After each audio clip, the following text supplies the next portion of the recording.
Hi everyone, Raphael Harry here, and you're listening to White Label American, a podcast where we hear stories from an immigrant or two, sometimes more. Thank you for listening and enjoy the show.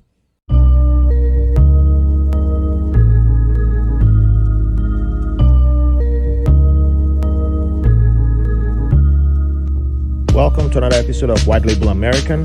Thank you all for joining us today. Before we begin, I'd like to give a shout out to my patrons. Thank you for your support.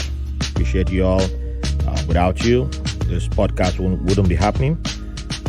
For everyone listening, I invite you all to join us. We need more people. We need more support. We're trying to build up, we're an independent podcast. So, yeah, there's a lot of things we want to do, and we need more people on the team to make it extra better than it already is. For those who cannot join us, who are not in the financial state to join us right now, you can still support by liking, sharing, subscribing, and put the podcast out there. Share it with your friends, your lovers, if you got a secret family, share it with them too. That's fine. Put it out. Just give it to everybody. We appreciate that. And you can also get our t-shirts at Vet Clothing, VET clothing.com, and you'll be supporting a black-owned business and also a veteran-owned business. So, with that being said, I have a very special guest making his second appearance, almost back-to-back, but there's not been a large gap between his first and second. And when I met this gentleman, it reminded me of something I'd heard before while in Nigeria back in the days, during the Cold War era. And I was like, wow, yeah, I got to bring this brother on the podcast. So today's guest, he has ties to the old Soviet Union, and he has ties to West Africa, and he has ties to a country that I also have ties that I have blood from. And at the same time, he's one of the dads who I play soccer with. Don't worry, we don't bring our rivalry there. We play on, it's cool there. We all play for fun. We are too old now to be doing rivalry all the time. We have rivalry on other things like jollof rice. That's the big one. But he's an all-around awesome guy. He's also a girl dad like myself. He's in the financial industry, right? That's right. Yeah, and he's married, and he's a fellow New Yorker like me. So, with that being said, I welcome Rodney Jehu-Appiah to the podcast. How you doing today, Rodney? I'm doing very well, Raphael. Thanks for having me on again. Hey, my pleasure. And we love you on this podcast. So, we love having awesome people. And hopefully, this will be a great conversation and we have a fun time. That's all we're about here. So, cheers, yeah. Looking forward. So, to begin, Rodney brought... He claims he's Ghanaian, but we all know the truth. It's Nigerian Guinness that he brought. But we'll just let him have Ghanaian for now because he's the guest. So this Guinness Extra Stout, is this what you drink in Nigeria? This is Nigerian Guinness. This is what they call Nigerian Guinness in America. Well, this is what they call Ghana Guinness, to my knowledge. Oh, my goodness. Here we go. It's way too early. It's way too early for this to begin. I don't do the Nigerian thing of using numbers, but we can just use the population to say yes. We can get Mark, who's the Irish godfather of this podcast, and say, hey, Mark, come tell us which one is this. Now, Mark can tell you by the taste. This is Nigerian. He doesn't even need to show up. He just tell this is Nigerian Guinness. but he probably say it's not the real thing, right?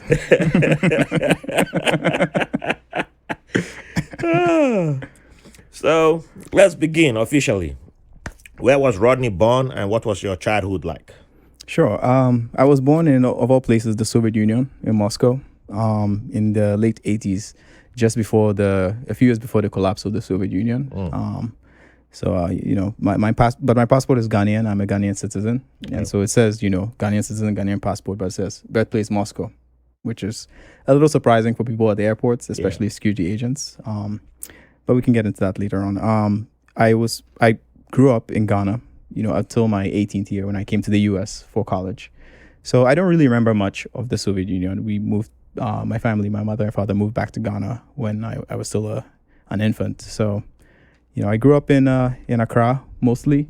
family in the central region of Ghana, others in the upper east region of Ghana as well, and spend most of my time in the Accra region. Oh, nice. So, during your childhood, did you have a claim to fame for being born in Moscow? Not necessarily for being born in Moscow. I don't think people knew about that, but people could tell that I had some mixed heritage. So the nickname that folks used to give me was Red.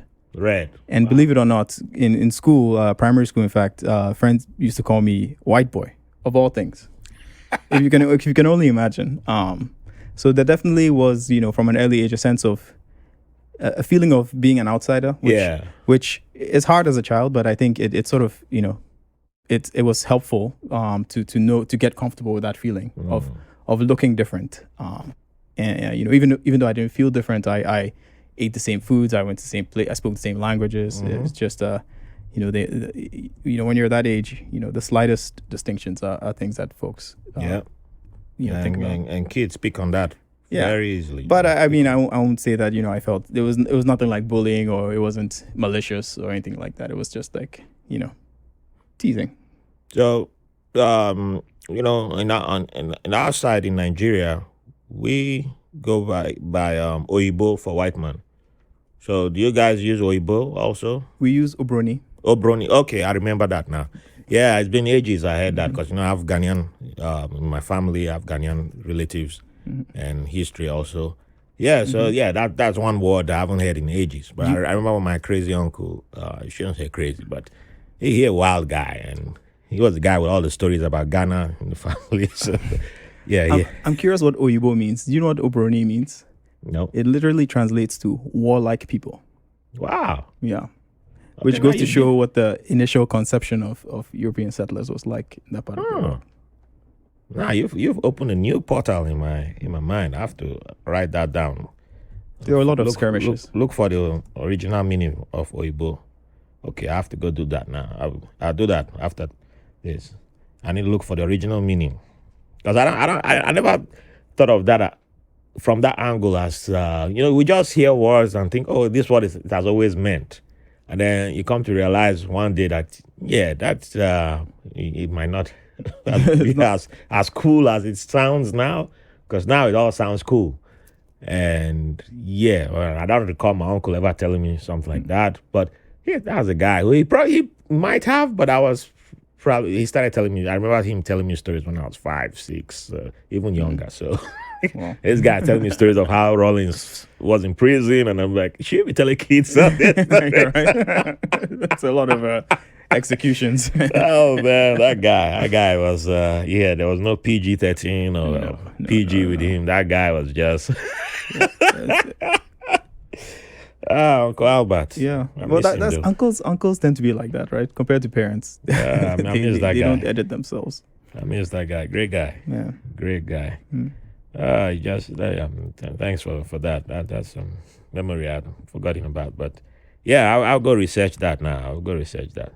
So, being that you were born in Ghana, even if you weren't born in Ghana, but of Ghanaian heritage, I know the day of the week applies to your name. Yeah.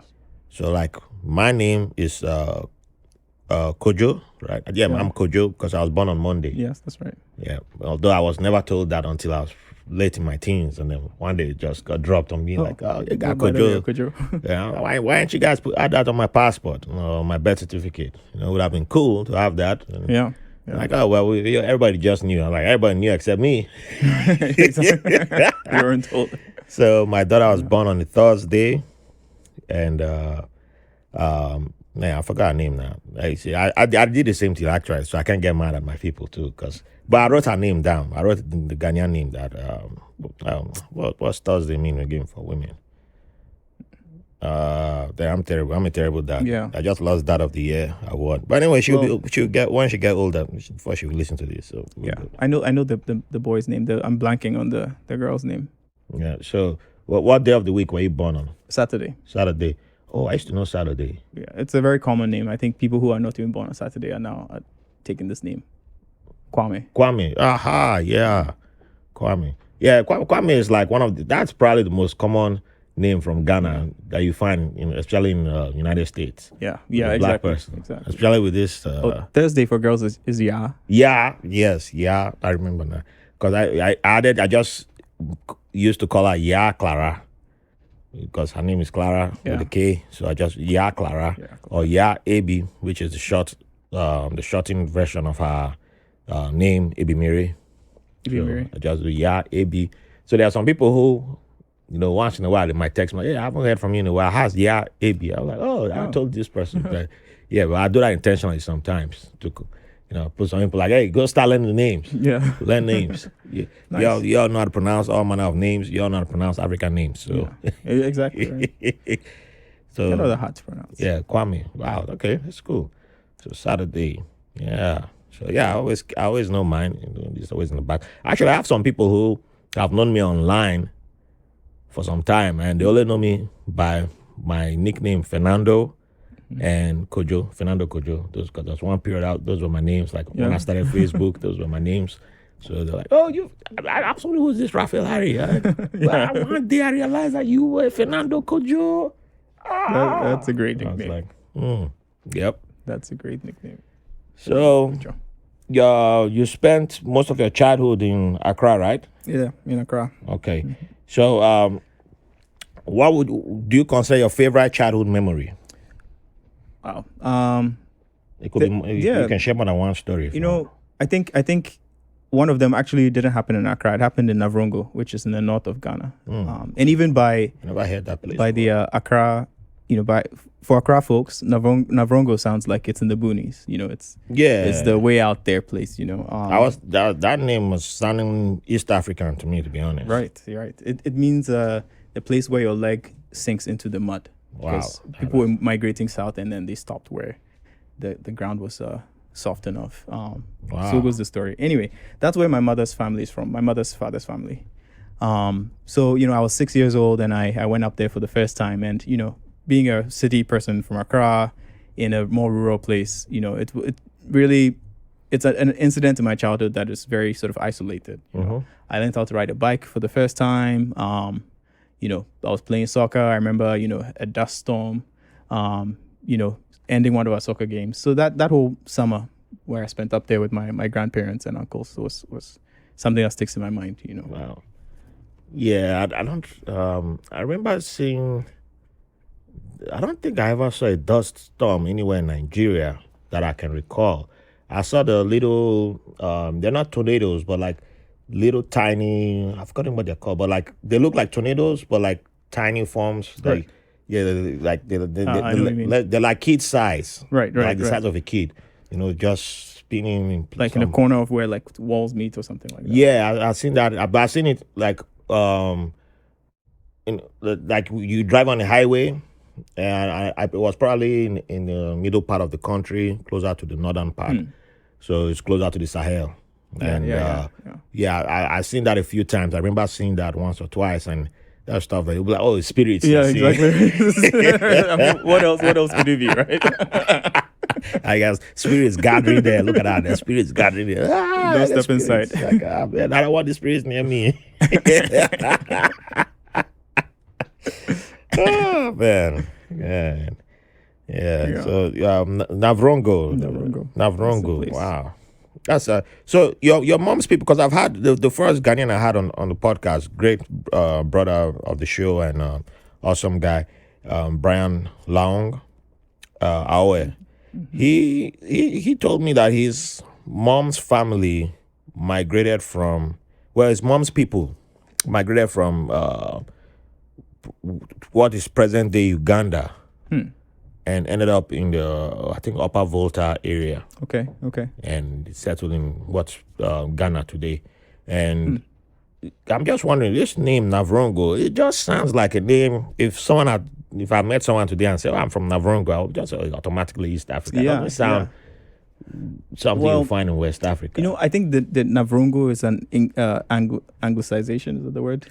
Is the British, heard the local name and made it Navrongo, but it's actually Navro, which is a short form of Nagavoro, which is leg sinking. Oh, okay. So, okay, wow. But it does definitely has a Swahili like sound to it. Yeah. Yeah, because I was racking my brain up for that one. I was like, wow, is that another story of another migration? Because a whole bunch of in Nigeria, a whole bunch of the tribes tend to have their migration stories only talk about coming from Egypt, Israel, or Egypt, and I believe Israel is after encounters with Europeans and Christianity seeped in. Then the story started changing to we migrated from Israel to be closer to the Holy Land. Yeah. But there's a bunch of there's a Yoruba version that migrated from Egypt. I see. Yeah, well, if they don't go by their mythology of Oduduwa creating the world, then it's the other ones believe they migrated from Egypt. And Interesting. Yes, but I know about 4 or 5 people. Even my tribe has something about migrating from that area. So at one point in time, it just seemed like everybody was coming from up. Yeah, coming And I down. was like, Yeah. well, but what about the other parts of, nobody came from Yeah. the east, nobody came from southern part, nobody migrated from there, just everybody was Just migrating coming from. back Like, across the Sahara but Desert. life began down south. Yeah, right. Yes, I'm always curious when I hear names nowadays. Even the name Ghana, when Kwame Nkrumah was thinking of a name for what was called the Gold Coast, Yeah. he used the Ghana Empire name. And the Ghana Empire was up close to Mali. Yes. Yeah. So, Yeah. interesting. Yeah. Everyone wants to tie their heritage to, I guess it's a point of pride, right? It is, but sometimes I'm like, you can expand. There's more than one place available, not only just one area Yeah. that we should all be stuck on. Right. So you're in school. You got the nickname Red. Did you attend secondary school in Ghana? I did. It was actually a good secondary school in the sense, well, I don't know if this is good now, but back then I definitely thought it was good, where, almost all students ended up studying abroad afterwards. It was seen as a stepping stone to, university in the UK, in the US, South Africa, etc. So that was boarding school for 4 years. That was going to be my next question, boarding school. For 4 years. And there my nickname wasn't Red, it was Weedy, of all things. Weedy. Man. Apparently, my eyes used to be red all the time, and it looked like I was imbibing, but I had never touched the stuff. Man, our people, That was the name. Now I'm getting that now because since my Navy times, when I was in the military, my eyes started being more on the red side. After I faced a storm when I was in the Middle East, and my macho self didn't know about. Didn't occur to me, cover your eyes, but it wasn't like a major dust storm. It would just look like small. It just looked like clouds. And I was like, hey, this is not like really dust storm. You can walk, you have visibility. So what's the problem? And next morning I woke up, it was like I couldn't open my eyes, and since then my eyes have been this almost permanent reddish pink. So when I used to be applying for jobs a lot, going for interviews, there were times when I just feel like the way someone was looking at me, I'm like, there's someone like someone said to me from after an interview one time, like, you must smoke that good stuff, right? Really? And I was like, I ain't working in this company. I ain't getting a job. Yeah. Talk about a good sign to not even. It was later I realized that maybe that could have fallen into discrimination lawsuits, but that's like, do I even want to work there? To be honest, I was offered a job. Yeah, probably. So mine came in an adult stage, but probably when I was younger, I probably was one of those who would have said, look at those red eyes. Yeah, I would have come to something close to weedy too. Yeah, but back then only the very bad kids smoked. Exactly. But that's how we were all told. They told everybody that if you smoked, you're automatically a bad person, and you go mad, right? No. Well, madness was there was some stories about madness, but because even if there was a variation of Fela is mad. That's why he didn't wear clothes. He had multiple wives, although that was a weird way of saying someone is mad because almost everybody I knew had multiple wives. So, but nobody ever explained that as being mad. Yeah, He was exactly. only Fela that was mad because Good for everybody else. he took off his clothes. So, But when you're in the rural areas, in the village, what we do, take off our clothes too, right? Yeah. So Yeah. it just, now I look back, I'm like, man, there was some BS that we were being fed. We were fed us a whole bunch of BS, like when it came to weed. Because I still remember someone who I used to judge, like, you don't think you have what's the word I'm thinking of? It was in my head, it escaped. But you don't realize that this thing builds up in you. You've been lapping up this information, and so you start applying the bias, right, and you start developing the bias for someone, and even though you never spoke to this person, you start like, oh, this guy smoke weed, his red eyes, he's dangerous, that kind of thing. He looks dangerous. You conclude you profile him. He's dangerous, and then one day by chance you end up next to him. You can't really escape, and then you discover you have almost all the same interests, and you're like, man, this guy's cool. But why did I think he was a bad person, a thief? He did carpentry, and my aunt, who I was living with then, needed a carpenter, so I brought him. But I brought him when she wasn't in the house, because I'd been giving money to bring the carpenter out, so he did the job and I could pay. But she returned earlier than expected, and she saw him doing the work, and she was like, "Why did you bring this guy who looks like this guy gonna steal? Let me go check my money. Make sure that everything is Let me still go there." check." And I was like, "I'm sitting here while he's working." He didn't. And then she's like, "Wow, this work is great. This guy didn't do." And they start praising, like, "You did good job. You did good job." Yeah. But when I saw you, your eye always red. You look like you smoke weed. Yeah, I always thought you were a criminal. I was like, dang. Wow. She told him up front. He was just laughing, like, man, guy would try to get his money. So exactly. He's probably used to it, and he was just saying, like, "Madam, try to know me now. Try to know me, madam. Try to know me." How old were you at the time? I was 21 or 22. That's still pretty young to have thought this through. Let me invite him first before knowing what your auntie's reaction would have been. Yeah, but it was.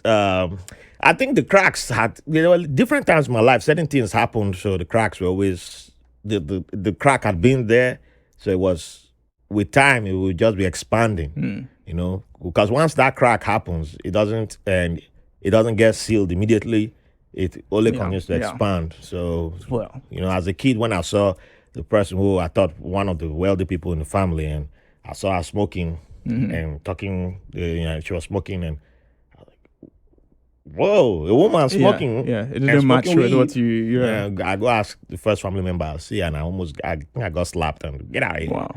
And I was like, the message is, I'm confused, because you told me every person that smokes is bad. That's why I'm not supposed to listen to a fella. Right. But I see someone in the family smoking weed.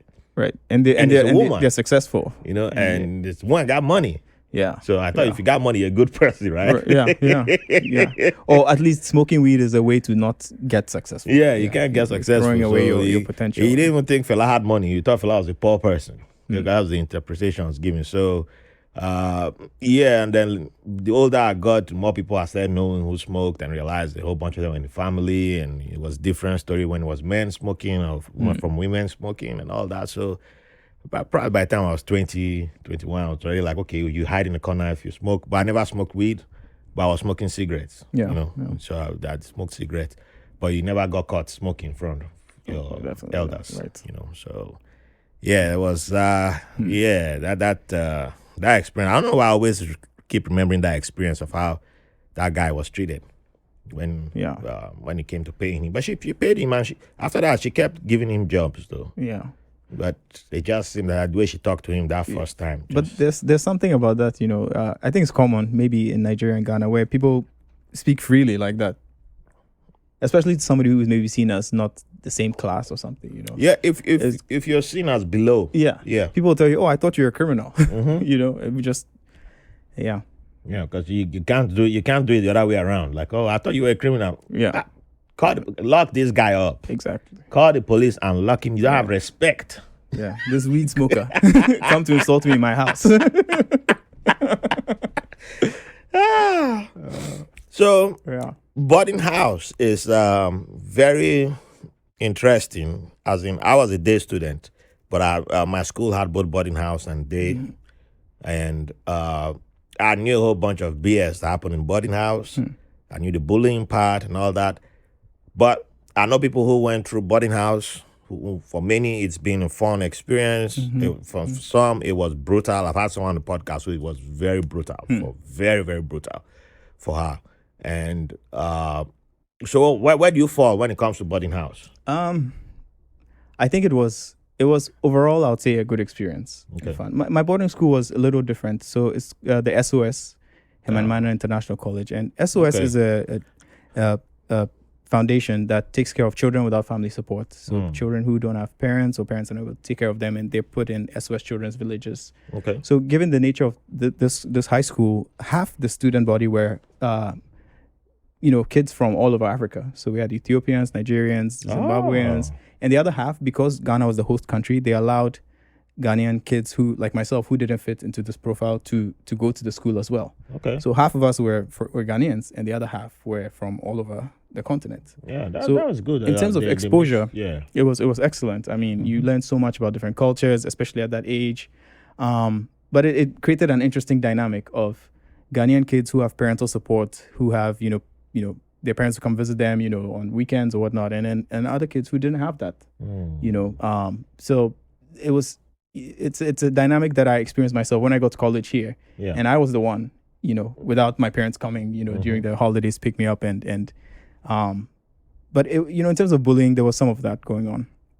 I remember things like, your seniors having you iron their clothes, wash their clothes, which is that's like the most common one. Yeah. Other things that were, I wouldn't even call it that bad. It was more funny, where it's hazing, right? Where they give you a pillow and tell you to convince the pillow, to be your girlfriend, and just, man, I forgot that story, man. I heard that. I heard that one too. I heard that one. Yeah. Fun, and then things that are like, maybe not so fun, like, crawl in that gutter. Things like that. Yeah, that's the main. That's like the real deal, right? When it gets to that stage. Yeah. As a day student, it was a lot easier to escape the bad guys. I call them the bad guys. But I mean, teachers were flogging me all the time, so I was like, I got enough beatings. But I'm curious to hear more about the beatings, because I used to get that in middle school. I became beatings. That's why I'm not an advocate for beating children to this day, because I use myself as an example. I think it got to a point I didn't care about learning anymore when I realized that, if I can absorb the pain and just pop my collar after I'm done, the whole school, like you made a mistake of bringing me in front of school to flog. It rarely happened that I didn't do anything that would put me in front of the whole school assembly to get flogged. I only got punished in front of the school assembly, like people who hadn't paid school fees. I don't know why they did that even. If you haven't paid school fees, beat the they'll bring you in front of the school assembly and sit down on the floor in front of everybody. Like, okay, we'll sit down. Wow. Some like shave people's hair. That was a Christian school. They were brutal. That's brutal. They were brutal. Shaved girls' hair. Like girls who plaited their hair, they shaved their hair. Are you serious? Yeah, I see they do that. Well, they did that a few times. Wow. So for me, it was mostly in the classrooms that I got my beatings. And the most popular beating was I already mentioned this on another episode, but it was French, and that's one reason why I don't speak French, because by then I'd adopted I don't need to learn. I'm a British guy. I'm all loyal to the British Empire kind of thing. My family had been beating English into me anyway. So when we had this French teacher, I didn't realize that the whole class was not even giving her a damn. Nobody in the class copied notes. So the teacher just did a surprise check one day. Everybody bring your notes. Like 2 months later, not one person copied. Oh my God, mad. And she was like, I don't even feel like beating you guys. Let me go. I go get the guy who really loves to beat people. Wow. That teacher, he was supposed to be teaching mathematics. But that guy always had a cane with him or two. He just lived for flogging. Yeah. So she brings that guy show up with like 5 canes. Like, oh, today is going to be that day. How many strokes do you want to give them? She's like, give them 10. Wow. He's like, okay, everybody get 10 on your back. And everybody like, wow, 10. This is like a number we've not gotten before. Now it's on the back because it was on the butt. The boys get it on the butt. Oh, you get used to it. So on the butt, you're like, boys, we've prepared. So either you wear extra shirts, long shirts, or you put shoulder pads in your underwear, or you wear tights. And man, we were doing extra things just to make sure our butt was padded. So we can take it. But now that it was on the back, most of us hadn't prepared to receive it on the back, so we didn't have extra protection. So we're like, oh man, nobody want to go first. We want to see who will go first. And the girl goes first. And she just stands still, receives the 10 strokes, doesn't flinch once. Wow. And after the 10th stroke, she popped her collar. Man, that was like a challenge. I was like, how dare this girl does that? Everybody was like, oh, me next, I'm next, now I'm next. Because the guy was surprised, like, why the boys fighting? Everybody's fighting now. I want to, put me, give me the 10. Give me the, like, who wants to learn French after that? Of course not, right? Nobody cares. No. We didn't care. You've done the punishment, right? That's like, we don't care. And well, most of the subjects that were like that, I didn't care about learning them. Because it was just like, you're going to beat me. Once I get something wrong, you beat me. So why put in an effort? You just beat me. So I didn't care. So with the bullies, it was like I was more afraid of the bullies actually than the teachers. Because the bullies, they had a bigger reputation. So either I befriended them or I tried to let them know, hey, I have this guy who I knew from my childhood who's a bully too. He might back up. You're connected. I'm connected. But one day I wasn't around. Well, I think we hadn't paid school fees. And they always did this thing once or twice in a term. They'll just kick out everybody who hasn't paid school fees. And it was great for us because we could roam around the city. Except when cops saw us, which was another extortion thing. They're trying to get money out of us. So also, is it that the cops are bullying you or students are bullies? Everybody's, So we were just chilling, and we went and chilled in the wrong neighborhood, chilled in the wrong place, and our lookout wasn't paying attention. The next thing, these guys, our seniors, surrounded us. Man, it was the wrong seniors. I didn't know any of them. None of us knew any of them. They just like, okay, what you all are going to do now is you are going to sing this song for us. You sing this song and repeat after me. And sometimes the song comes to my head, and it's just a weird, stupid song. And you're singing. It's like a chant, actually. So you chant, we repeat, the guy sings, and we repeat what he's saying. And then he's like, why are you repeating what I'm saying without doing what I'm doing? I'm like, oh, okay. So he has his hand out. So we start doing it. We put our hand out, and it's like, well, my hand is empty. You have to put something in my hand when my hand comes out. We're like, we don't understand. So it's like, oh, so because I'm nice to you, okay, hold on. And the next, he was actually the good cop. That was the good cop that we got. So the bad cop is sitting down there like, oh, so because he's nice to you, you don't want to. Okay, let me come and explain to you. Then slaps like the first three, pa pa pa pa pa. Now sing the song again. So as soon as he starts singing the song and his hand comes out, this is how much I got. I got like $1, I got $5, I got $3. Everybody start donating. He's like, I like this type of people now. I like you people. I'm like, that's a very narcissistic person. Very, very. I mean, it's not just extortion, it's like psychological torture. Ooh, man. Like those guys, the next time we'll see them, if they were 5 feet, 10 feet, man, we're making a U-turn, taking off. We're just running for no reason. Right. You couldn't see us in the same. You couldn't I think even after we graduated, I think for a few years, the psychological fear was still there. Like, man, I don't be in the same room with you guys. Like, I trust you guys to obtain me. We call it obtain. Obtain. Yeah. So they're just some seniors' names that you just they're legendary in the school. You just know that this person, you don't cross them. They're psycho. Yep. Yeah. There was one who they beat. I think who I don't know, was he on the pod? I think it was on my friend's podcast that he mentioned that there were some seniors who students were more afraid of than their parents. So when he also attended a military school and a military boarding school. So when someone's parent came to pick her son, and she sent for the boy because they don't allow the parents to come in. You're like at the gate, so you send, go call my son. They come by, they say he's coming. 30 minutes go by, like 1 hour goes by. Where the hell is this boy? 2 hours go by. Where the hell is this boy? And then after like almost 3 hours, boy comes out. Wow. Where are you? Where have you been? Oh, Senior Crocodile helped me somewhere. What do you mean? He told me to kneel down. I shouldn't move. I'm your mother calling you. You wouldn't. Yeah. So you can't move. Oh no, I can't. Like you go back home. Yeah, stay. Yeah, exactly. To deal with this guy. So that's when the mother marched into the school, like, oh, declare war. Yeah. Where's that crocodile? Let me see him. Bring him out.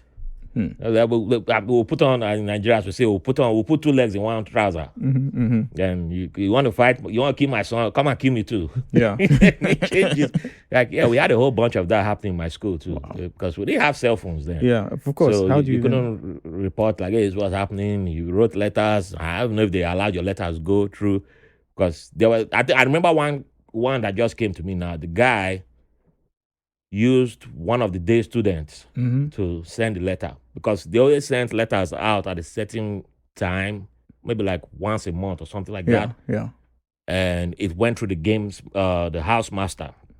And probably if you pissed him off or something, your letter got taken out and thrown away. Yeah. So this guy begged one of the He students. had to smuggle the letter. Like, take letters so that send the letter, and then whoa, the parents showed up. What have you been doing to what is happening to my son? And the day the parents showed up, the son was lying in the senior, we call them seniors. The senior had the son where the dump trash, so we didn't have like a trash bin or can. Yeah. But it was just like trash piling up there. Yeah. So they had the boy lying on top of the so he had been lying there for like 30 minutes to an hour. Serious?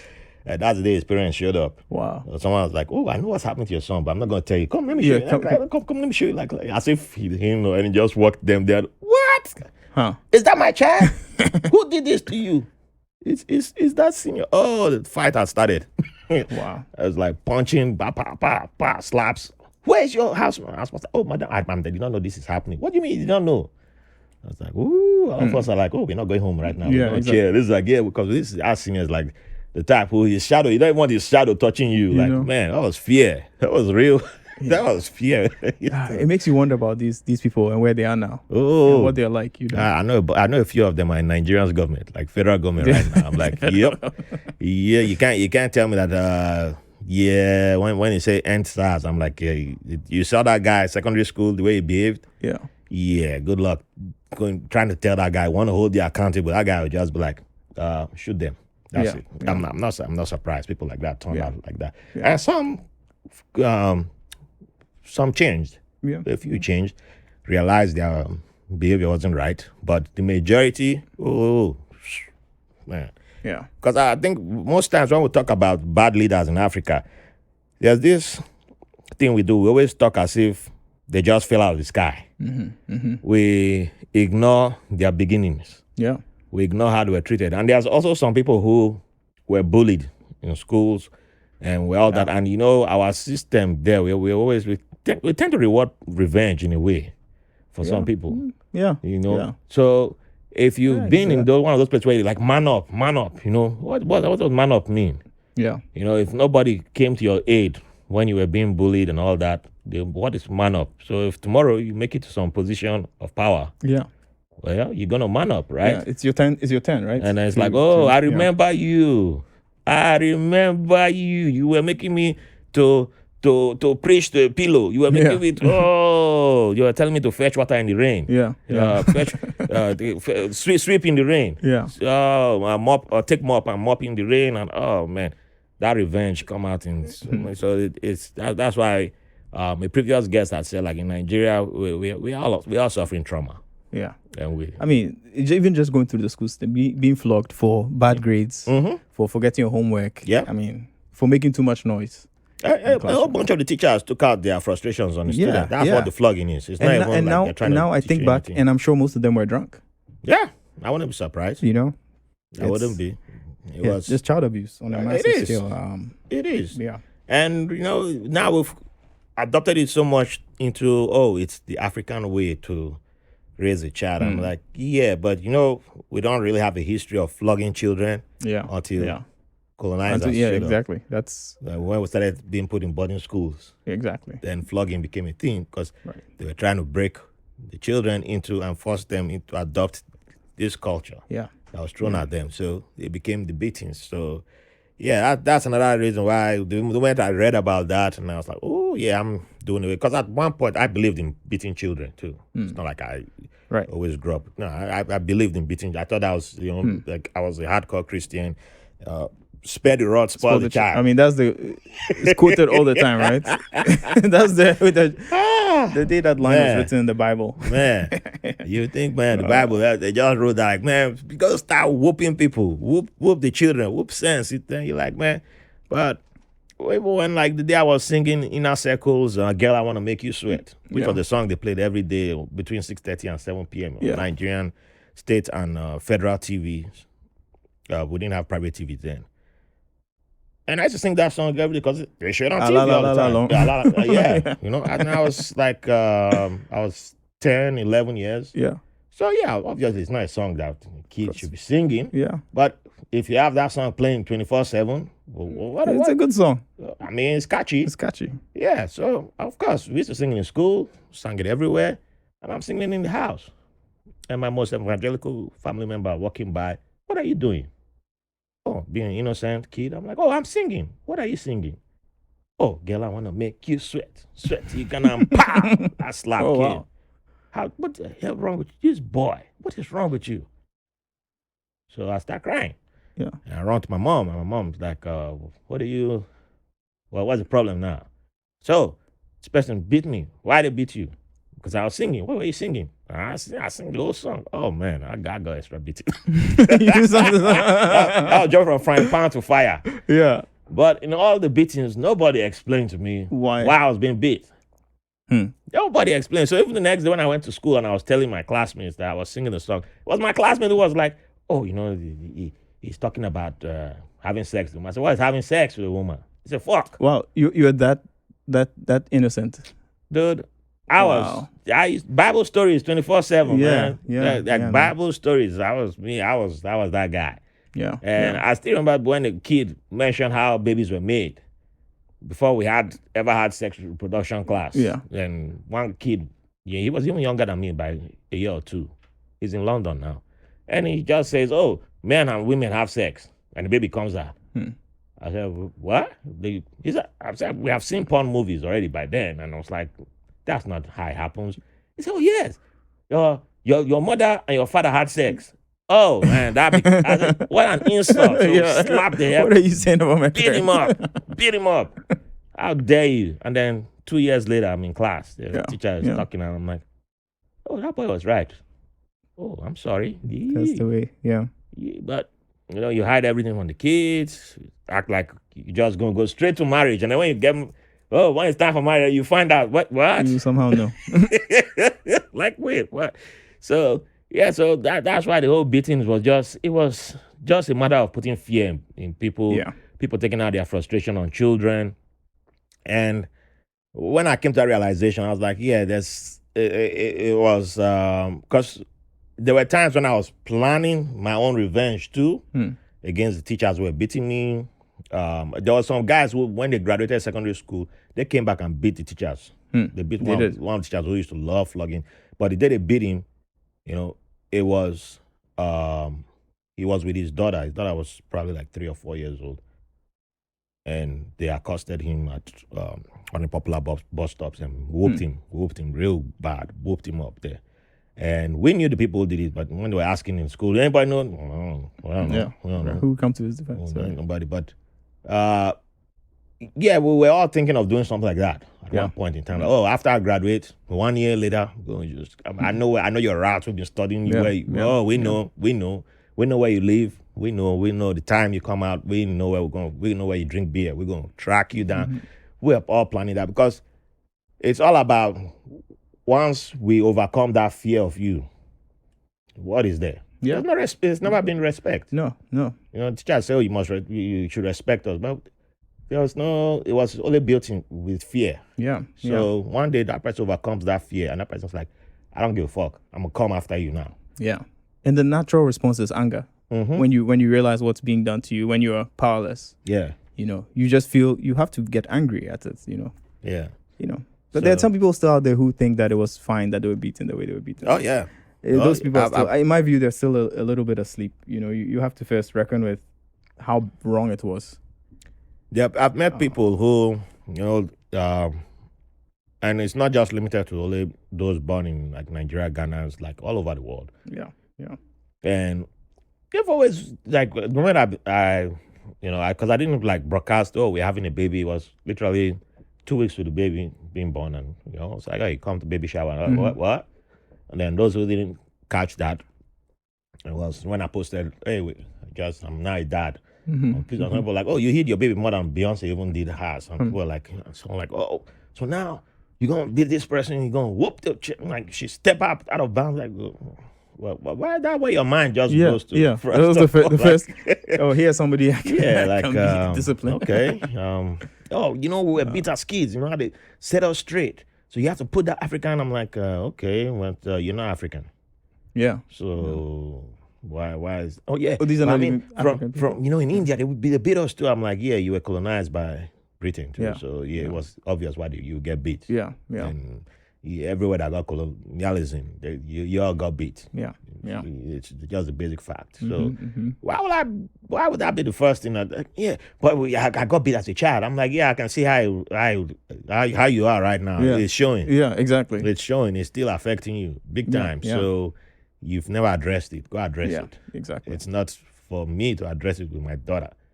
My daughter is not an experiment to use.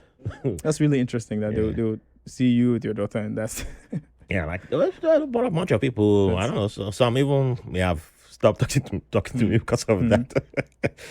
Yeah. Well, the line is always, "I'm beating you because I love you," right? It's because I love you. That I was more popular. That was more common on the lovers side. Yeah. Because or at home. I wasn't used to being told love happened at home. So, but it would take a while for that to start being. I think I was probably after 16. Yeah. That became something that was like a language that was acceptable. Yeah. So in terms of romantic or no, just family members. Just family members. Yeah. Yeah. I don't. It's not something that's very common traditionally in Ghana. I don't think as well. Just saying, I love you. And it's not that it's, and I don't think it's important even that it's said, because some when you're loved, right, by a family member, by someone. So, to me, there's a little too much of, in this culture, I think everyone says, I love you, I love you, I love you. But really, like, what are you showing? So it's interesting. I think it's, I realize now when I think back, my mom said it more than my dad. I don't think guys, African men, say that. A lot. I know people who said that too. That it came from their mothers. Yeah, but I knew. Yeah, and I felt it. So the dads never said it, but they knew that their dad. Yeah, because he showed, but he just was, because that African masculinity of I don't see. I'm like, man, say it if you want to say it. Say it. That's just me, because you don't say it until your daughter is getting married and then you start crying. You're like, wait, he can cry? Yeah. Then you're like, wow. Like, he's human. Yeah, exactly. He's not just this. Yeah. Because I remember seeing that too. I saw a dude cry, or one of these men who, you've always looked at him like, man, this guy like some warrior type of dude and that kind of thing. And his daughter was getting married and the guy burst out in tears. Down. Like, wait, what is happening here? I like, oh, she gone from the house. Oh, he cried. Oh. Like, wait, what? Did somebody die? Yeah. Oh man, it's a lot of things that are growing up. Actually, a former friend of mine, he when he's based in Germany. Unfortunately, he took a dark path in Germany, Nigerian born, and we used to have these conversations every once in a while, like 2-3 hours, and talk about emotional things. And one day he just said, "You know what? I need to talk to my dad," and he called his dad. And he asked his dad, why you never said you loved me, or you loved any of us, growing up? Yeah. And his dad broke down crying. Really? Yeah, he said his dad broke down crying. Like, his dad started giving him family history that he never knew of. Like, his dad had been abused. So it came from a place that the dad just didn't know how to say it. Yeah. But it's not like he knew his dad loved him. Right. But the dad for him to open his mouth and say it was like, hell no. But that comes, he had to like ask his dad, why would you?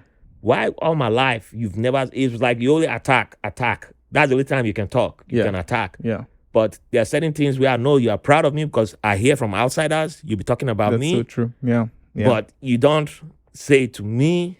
It's like always challenging me, and I'm tired of confrontations. So it's either we have a grown-up relationship, and we can talk now. We can talk. Let's talk. Right. But why have you never said you love me? And you just left with the dad crying. And I was like, wow. Interesting. That was something I did not Yeah, expect. I'm sure he didn't. Yeah, he anticipate wasn't that even expecting that. happening. Wow. But since then, last time we spoke, he said their relationship had gotten better after that. So I wish more people would give that a try. Yeah. And it doesn't mean all your parents will respond in kind, or your parents, Right. Because I know a bunch of parents will be like, shut up, I raised you. Yeah, right. I wash your yash. Yeah. My friend, I pay for your school fees. What do you want again? Yeah. What do you want? What more do you want? Yeah. I'm not convinced that it's wrong, or the African way. I'm not convinced. What is the African way? That's my question. Well, let me just speak about the masculinity part. Mm-hmm. But it's just the cultural behavior, right? It's I don't think it has ties to colonialism necessarily. I think it might just be, it's just so pervasive, this sense of, if you're an African man, you know, it's not even stated. You just sort of expect that you're going to carry yourself a certain way. You're not going to show weakness. You're not going to show vulnerability. I don't believe that that's an African. Well, not. To be honest, I don't. It's not necessarily African. The exclusively. Is the African way. I get the point you're making, but I'm saying I don't believe that it is the African way, because I've looked at a whole bunch of different African tribes and cultures, and there's always men who been themselves. Yeah. But they've been allowed to be themselves. Yeah. So let me clarify. There's no one African way on such a big continent. But people who are like this. Yeah. It might not always be because of some unresolved issues that they have. They might be healthily emotional people who just don't find it necessary to vocalize their love. Okay. But show it in a different way. And I think their actions, maybe if that's there, I think that's healthy for children than hearing the words of affirmation necessarily. Well, right? That could because be a point. Because I can think of situations where somebody might say all the right things, but then their actions and behaviors don't match up. Which True. Children being sensitive will find out there's a disconnect here, right? I mean, children will know. They'll know. They will know, because that's why my former friend, I say former friend for a reason. Excuse me. He noticed this growing up, and it's like, where I noticed a whole bunch of things. A lot of us, we notice stuff. But the question becomes, do we take it as, is this fact? Is this so? Is it okay? Do we, because a lot of times we make excuses for the people. Right. And say, that it was, and some, like mine, like I use my mom as an example. I was raised by my mom. And when she left Ghana and came to Nigeria, she was very liberal. I won't say liberal. I'll say more. She was more of a progressive-minded person. Like for Nigeria, they were like, "What is this? A woman wearing miniskirt, had big afro. She had a degree, and then she went to America, got a master's. So she was way ahead of a whole bunch of men. Way ahead of a whole bunch of men. That's a threat, man. People can't handle that. Yeah, a lot of men are like, this is too much. You should go and get married. Go. My friend, not a good African woman. Yeah, exactly. That is an attack. It's an attack because a lot of men couldn't handle that. And with time, I started understanding how she started changing. Because being human, you want love, you want partnership, you want some. So at the end of the day, she started caving into the demands of the community. Because when you see the person that she ended up with, I always ask, how come you and this man were together? She can't tell me how, but I figured it out because I do my investigations, and it was come and marry this. He's a good man. He went to school too. He has a degree. That man already had like 5 children from 2 different women, and that was hell she got into because that man beat the hell out of her. And when you see the whole, it's like, I can't say anything wrong. That man almost killed you. You were pregnant with this child. Almost killed you in America, but you can't say call police because he's married and all that. And then you return back to Nigeria, you leave the man, you still carry his name, and then you moved on and I had me with a different person, a whole different story entirely. And when you start seeing the whole part, and you're like, wait, there was one person who was this stage, and then you see how he started changing. Yeah. When you meet the wrong ones, there was like, if the man was like, I accept you for who you are. Yeah. Your degrees I'm happy that you're progressing. It wasn't encouraged. Yes. It was more of I'm coming to claim territory. Yes, exactly. So I I'm claim the, you. the head of the household. I claim yeah, you. Yeah. And she was that type of person. She raised all her family, all her siblings. She had that macho mentality, that masculine mentality, if I may say, if I put it that way. Yeah. So it was always going to be a clash if you're always going to be matched with someone, a man of that same mentality. You needed a man who was much more nurturing, a man who was much more understanding. Yeah. To go. And when I realized who our first love was, I saw the person. Because even when she talks about him, I see the way her face changes. He's Ghanaian. But because of some rule that my grandfather made, she couldn't marry him, even though my grandfather had Ghanaian wives.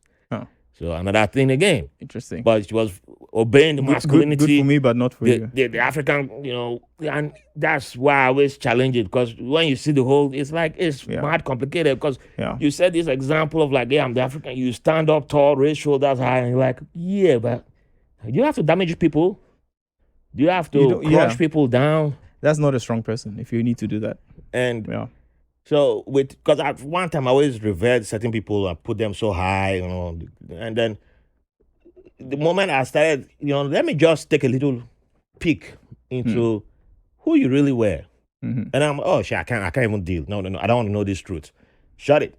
I just stick to the African man that you were. This was cooler. I was much more. And then I'm like, is that really the truth? Because for me personally, I can't even tolerate a friend who does what this man was doing. If you're a friend, like I had a friend who I was like, at one point I was supposed to invite him to come to the States, but that guy used to love beating up any woman. And if I say beat up, it's not like he would just slap you for this guy. For some reason, he will plan, I'll beat you on this day. And he will tell you that 3 months from now, I'll beat you. And he will do it. What? He will beat this girl from head to toe. Like, I'm like, did he get all your money? Like, what kind of, this is mad. It's madness. And when I'm leaving Nigeria, it's like, oh, my brother, remember to invite me as soon as you get your papers, you get a visa. I said, so you come and kill somebody here? Yeah, no. I told him, like, I will there's never. Something, there's I can't. Something wrong with this person. What? But every time it's Bible quotes, he's sending me, I'm always sending me Bible quotes. Have you gotten help for what you need? You need to get help for? No? Okay.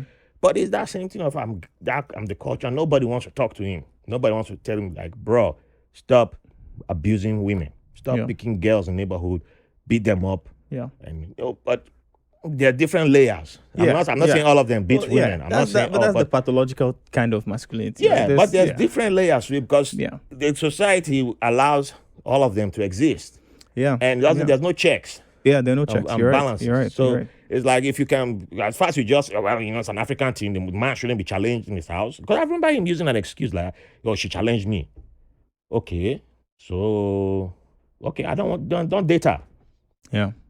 The fact that you have to beat, I've never seen anybody beat a woman like that guy beat a woman like from head to toe. Yeah. And you're like, you can't even call police for that one because you got Nigerian police for ask, madam, what do you do? Yeah, what did you do?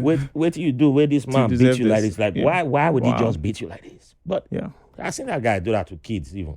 Yeah. So, so it's something that I always challenge. I'm like, I'm an African man. Yeah. But I'm the African example. I don't be for my own self. I'm doing my own thing. Yeah, I don't have that in mind. That this sort of like aggressive, putting people down to make yourself seem big. That there's that dimension, which you're right, there are no checks on and it happens. But there's another variety, which is maybe, I would say, the self-sacrificing person, right? Who does what they have to do for their families. Yes. And doesn't show their kids, like there's a Dave Chappelle skit where he talks about how, it would have been messed up if his dad sat him aside and said, hey son, I'm worried about the rent today. There's a certain side, even when things are tough at home, isolating your family or your kids from that reality takes a certain sort of hardness that you need to embody sometimes just to make the world seem safe. I agree, but at the same time, we notice. Yeah, perhaps. Yeah. True, yeah. not perhaps. True. Because let me give you another example. Because when I say the African masculinity, I include women too in it. It's not tied to only men. So my mom was a federal civil servant, and she was a senior, high ranking, and it got to a stage there was a point where I think they hadn't paid them for like 6 months, 7 months. And I guess she wasn't dipping into the treasury or anything. So we're broke. Yeah. There was no money in the house. And she didn't tell me. Right. But, you want to go to school in the morning. And my elder sister was staying with me. My nieces and nephews were with us. So they were the babies of the house. Yeah. They're all crying. They want to eat. Right. But there's no food. Yeah. My sister doesn't know how to say it because my sister is also a civil servant, but she works for the state. And they also had not been paid for a couple of months. My elder brother was in college. So I think he was back home for holidays, but he had just taken a job. So he had to, but you have to wait the end of the month to get paid. It was a private gig. But, but they were not like, hey, there's no, things are hard. You can't really explain to the little babies. Right. But I'd noticed that there's no food, there's nobody making breakfast, nothing, or they hadn't told me to go make eggs or something. They would have told me to do something. There was nothing.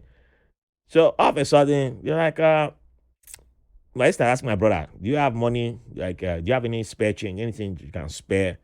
Like, there's nothing really in the house. And I overheard them. So I knew they were broke. Right. I knew my mom was broke. Yeah. But guess what? Every once in a while, I've been putting 1 naira or 2 naira aside just for my own, so I could go play video games and play some. It was just my own thing. Like always building my. Then I've read a whole bunch of books where it was like the kids escape, go on some grand adventure. So I used to always try and save money to do something like that. And I took my money, the cash that I had, which was like 15 or almost 20 naira. I brought it out. So I was like, hey, let's buy bread. Yeah. Buy bread and beans and something. I think bread, beans, and sugar was enough or something like that, or gari. Yeah. Yeah. And we bought that. Yeah. But I didn't, they didn't come and tell me like we were broke. Right. Like this is where things were. Yeah. Because my school fees had not been paid. Yeah.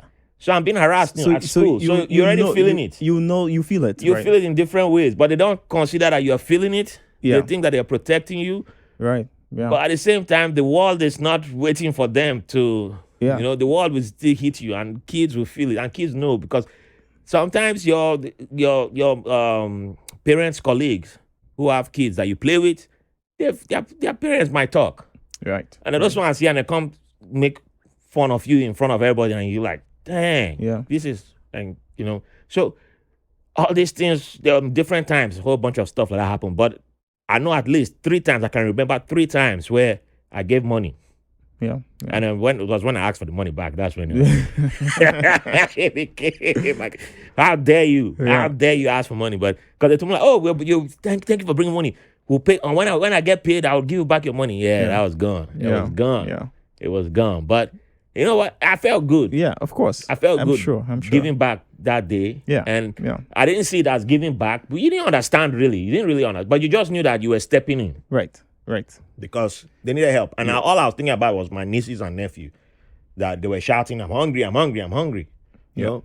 One other time, we were in Ibadan. By then, my sister's no longer working for the civil service. And her husband was supposed to send some money from South Africa, where he was based.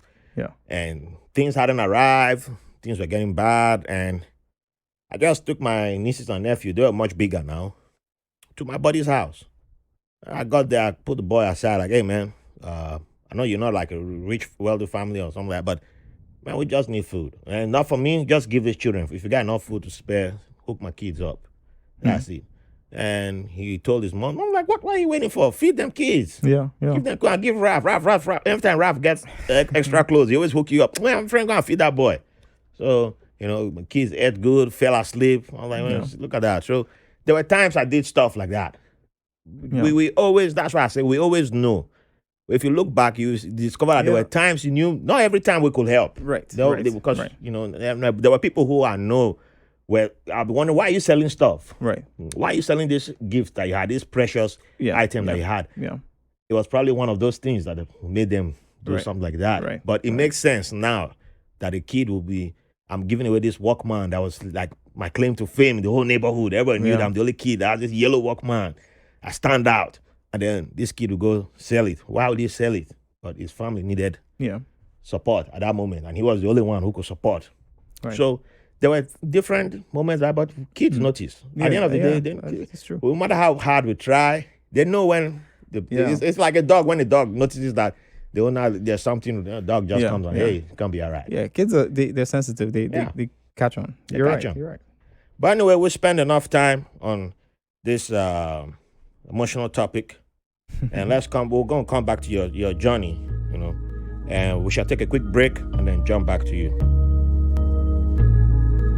Hi everyone, your host Raphael Harry here. I can't believe we've gone past our 1 year anniversary of doing White Label American. I've had the privilege of speaking with some amazing people, sharing their modern day immigrant stories. And you've allowed this Nigerian immigrant to share parts of his immigrant journey through this podcast. Also, one of my goals of this podcast is breaking down artificial walls that keep people from getting to understand each other. Based on your wonderful feedback over the last year, I think we have done a decent job in breaking down some of those walls. We would like to continue and expand on this mission, but we need your help. I've had an amazing time creating and producing episodes for this show largely on my own. We have a lot of ideas for new and exciting content to expand upon the mission, but we need direct support from you, our listener, which is why we have created a White Label American Patreon page where you can make a one-time donation or become a sustaining contributor where you can get access to exclusive content, help me interview upcoming guests by submitting questions, and even have the chance to sit down with me for a one-on-one conversation, either virtually or in studio. So if this podcast means something to you, and if you really love this show, think about becoming a sustaining contributor and donating by going to patreon.com/whitelabelamericanpod. Thanks for listening and for the privilege of your company. Last we were at secondary school. So it was right after secondary school you moved to the States? Yes. Back in 2006. 2006. Oh, I left in 2007. So let me see if you're among if you flew the airline of this podcast. What was the airline you took?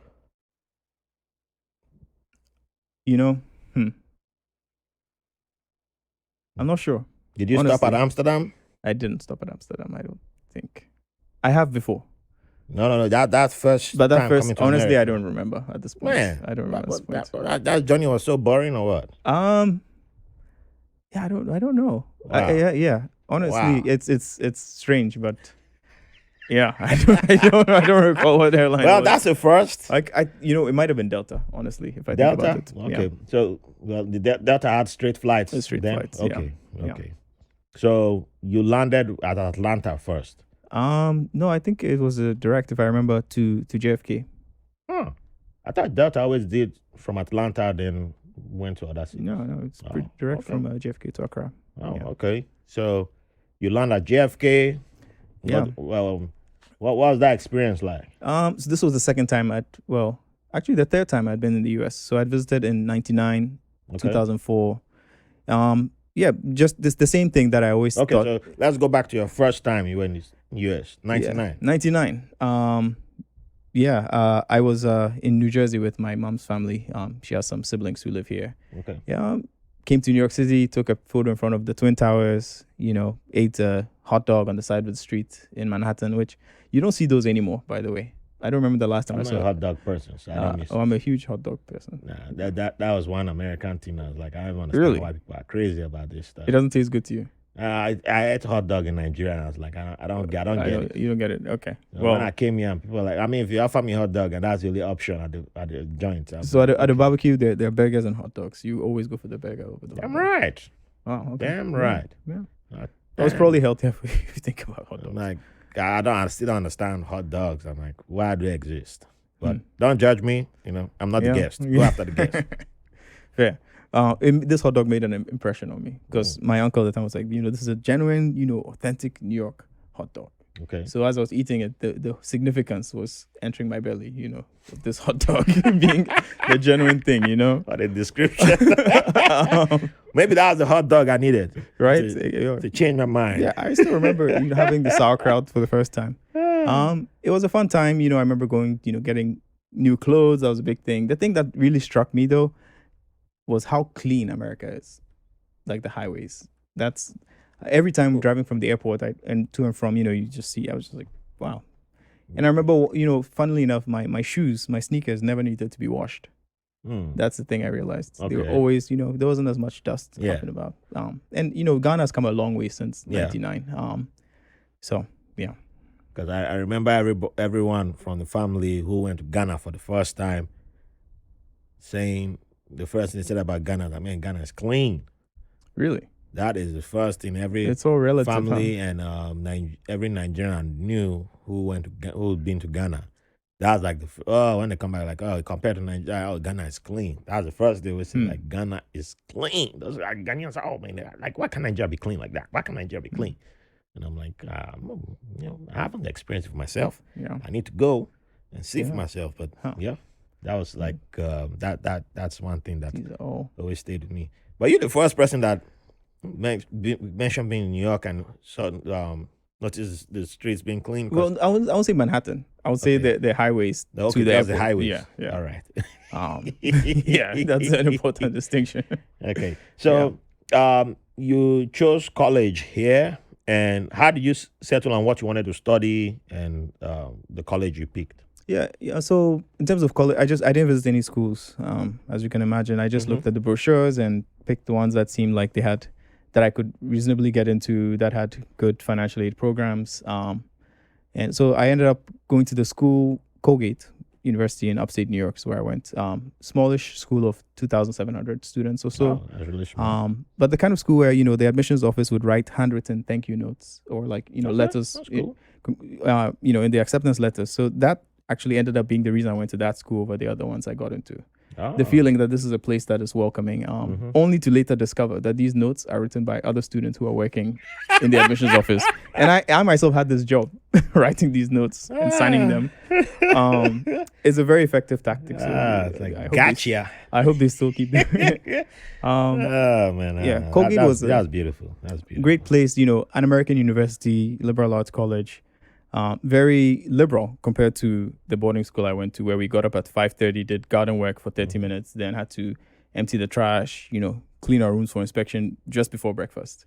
And then, walk to school, come back, prep time at night, no hand-holding with girls.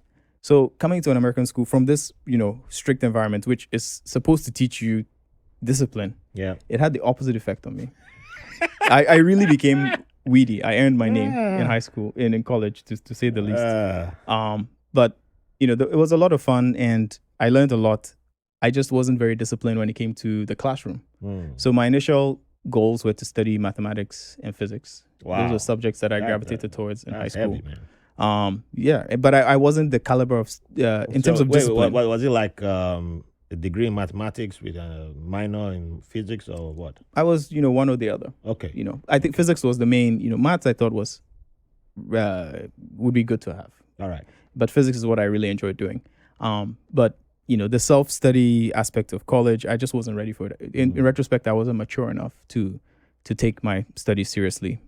So I started taking Russian studies because of my Russian, history. Yeah. Because my parents both speak Russian fluently because they had to learn Russian when they were in Russia. And so, I just enjoyed the classes. I enjoyed the language. I enjoyed the literature, which was in English. And at some point, it looked like if I wanted to have a respectable GPA, which I did not end up with, by the way, Russian was the way to go. And I remember thinking to myself, in America, just graduate. Yeah. It doesn't matter what you study.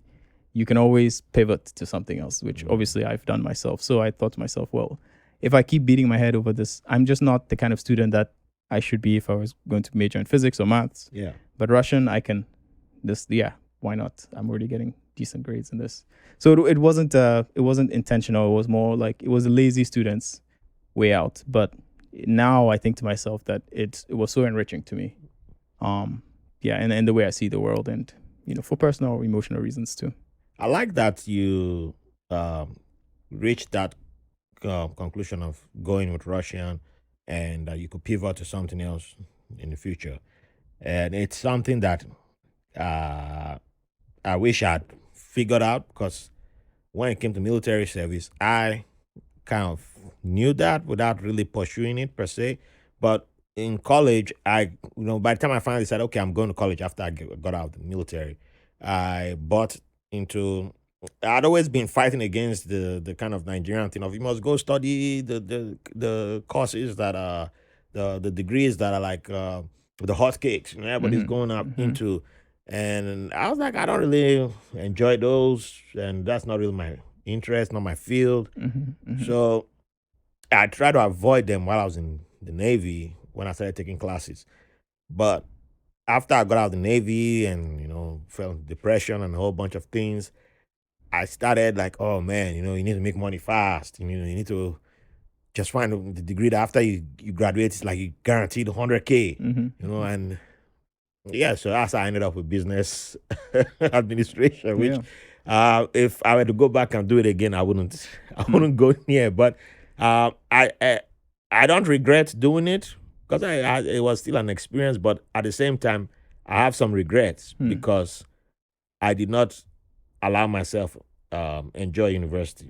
It was just study, not even study. It was just graduate, go in, graduate, and get the degree, go and get the degree. So when I had the opportunity to mingle with people, because I always network, I always have that ability to organize or bring people together, or people come to me.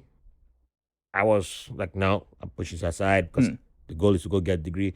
And all of a sudden, it felt like I was burning out. Yeah. And then adding my disabilities, which I hadn't recognized that I got in from the military, everything seemed to just hit me at one time. So when I should have been taking breaks, I wasn't taking breaks. Yeah.